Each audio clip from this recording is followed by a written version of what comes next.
আসসালামু আলাইকুম। একটা জিনিস আমার অবাক লাগে যে দুনিয়াতে যেসব ছেলে বা মেয়েরা অনেক বেশি ভাবুক, আসলে দুনিয়াতে তাদের ভাগ্যই এত খারাপ। এটা কারণ কি?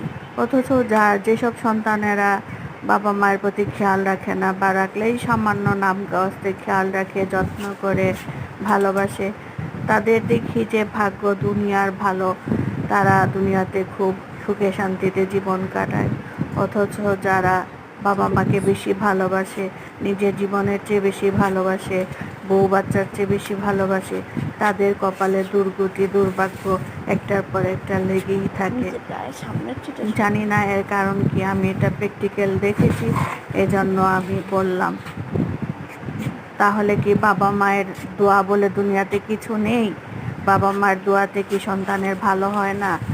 তাহলে যেই সন্তানটি বাবা মায়ের জন্য এত কিছু করলো, তার জীবনে এত দুর্ভাগ্য কেন?